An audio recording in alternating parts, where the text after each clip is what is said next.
At the conclusion of Episode 2, Martin Bormann had discovered an escape kit put together by Fegelein's mysterious mistress, who had managed to escape arrest when Fegelein had been brought back to the Chancellery. A British passport had been found amongst the jewels and cash. Gestapo chief Heinrich Müller had been sent back to Fegelein's mistress's apartment to arrest the woman if she had returned. In the meantime, Fegelein was arraigned before a court-martial chaired by SS Brigadeführer Wilhelm Mohnke, who was commanding the inner-city defense sector. However, Hitler had, according to Wilhelm Mohnke, got around that technicality by already reducing Fegelein to the rank of private. That action in my book was illegal, said Mohnke. Mohnke decided Fegelein deserved nonetheless to appear before high-ranking officers. Mohnke presided over the court with Generals Burgdorf and Krebs and Rattenhuber. The observers were Arthur Axmann, the Hitler Youth leader, and Lieutenant Colonel Högel of the RSD. The trial, however, never took place. The tribunal was set up in a room adjacent to Mohnke's command post.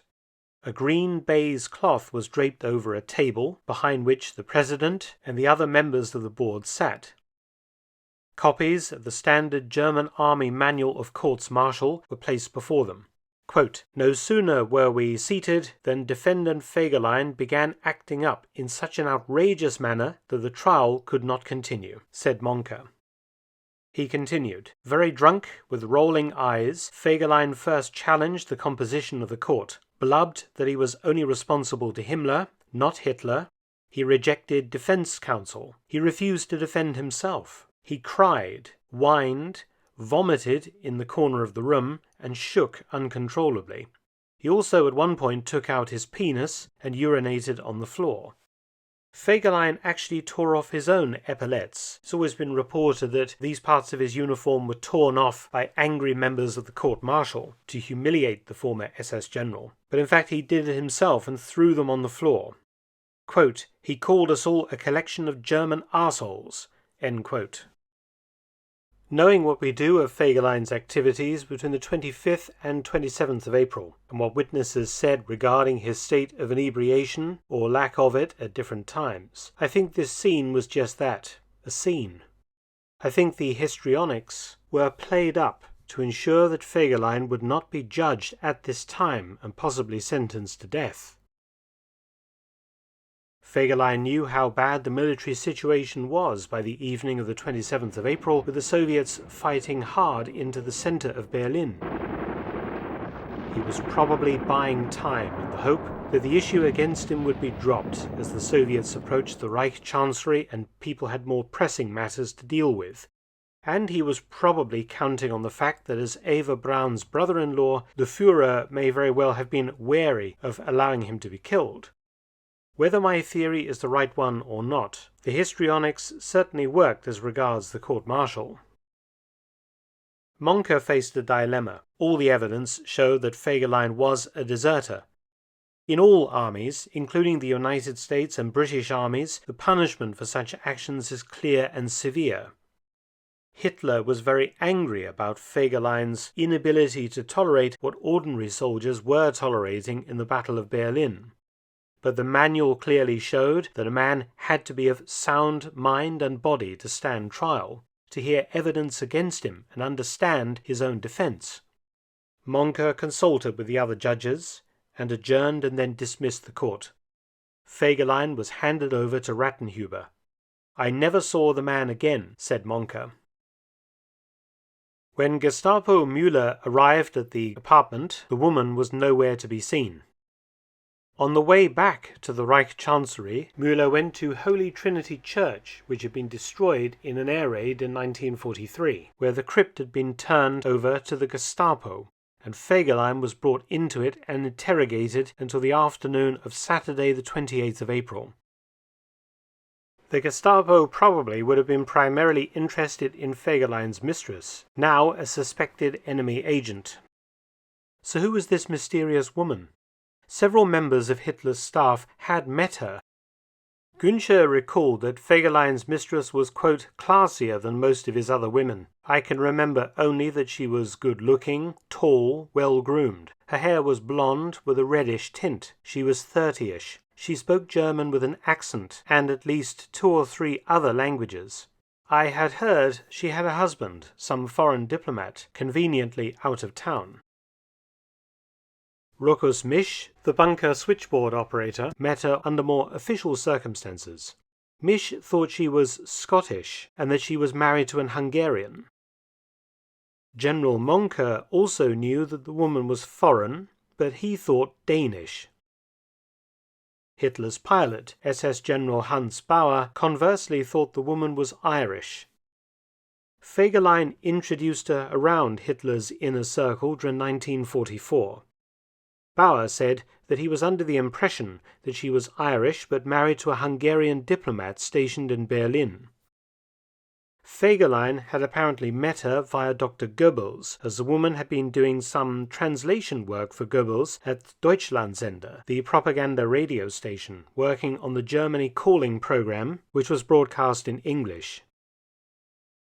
Fegelein had apparently been introduced to the woman at the Goebbels Villa at Schwannenwerder. It has been speculated that this woman was a British agent who was supposed to seduce Goebbels, but later had switched her attentions to Fegelein, who was a better source of information about Hitler's inner circle. Unlike Goebbels, Fegelein was a blabbermouth and a heavy drinker, basically the ideal target for a honey trap agent. Confirmation of this woman's existence and secret role came from Richard Crossman, the British Labour Party politician, but in World War II part of the shadowy Political Warfare Executive, where he headed the German section. PWE was in fact the psychological warfare department of the British intelligence services during the war. In 1955, Crossman had told the author O'Donnell that the Political Warfare Executive never had much to do with the woman, but her code name was Mata O'Hara, a joke playing on the name of real-life World War I German spy Mata Hari and the Irish surname O'Hara. After some searching, I think there is a possible candidate for Mata O'Hara, a British woman who pretended to be Irish and posed as a radical Irish nationalist. She had worked as a translator for Deutschlandsender in Dr. Goebbels' department and was in Berlin when the Soviets attacked. Her name was Rosaline James, but she often called herself Nora O'Mara or Rosaline O'Mara, both eerily close to the joke codename Mata O'Hara. Coincidence? Perhaps. Rosaline O'Mara also fits the physical description of that given by members of Hitler's inner circle who met Fegelein's mistress. She also spoke German fluently, though with an accent. Crossland said that when British troops got to Berlin in July 1945, no trace of this female agent was found. He also added, quote, "The cream of the jest is that she was not English, she was Anglo-Irish and very pro-British," end quote. Perhaps his comments were directed at Rosaline James, who knows. As for James, aka O'Mara, she turned up in Paris in the first week of June 1945 and was interrogated by MI5. Wanted for her traitorous work for the Germans, no charges were ever brought against James, and the entire affair was quietly dropped. Unlike with all the other British traitors who were investigated, some were prosecuted and even imprisoned or executed. All this is, to say the least, strange. The theory that circulated in the 1960s was that Mata O'Hara needed a way out of Berlin in the last days, and Fegelein also wanted to avoid capture by the Soviets or dying in the bunker. The two planned to leave together, the money, jewels and passports all part of her escape kit. And Fegelein still had considerable authority as Himmler's man to move around. The Junkers Ju-52 sitting on the emergency airstrip in the Tiergarten that was seen on the 28th of April may have been sent by Himmler to get his loyal subordinate out, or perhaps Fegelein had ordered the pilot to return at a particular time and date to pick him up along with his girlfriend. The distance from her apartment to the Tiergarten was about 1 mile.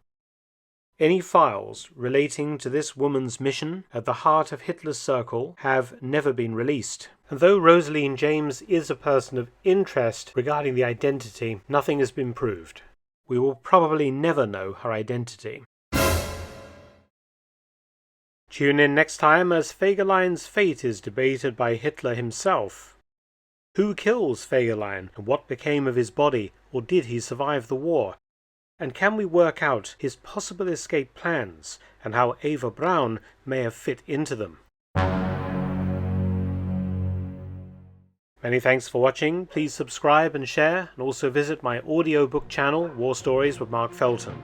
You can also help to support both of my channels at PayPal and Patreon, details in the description box below.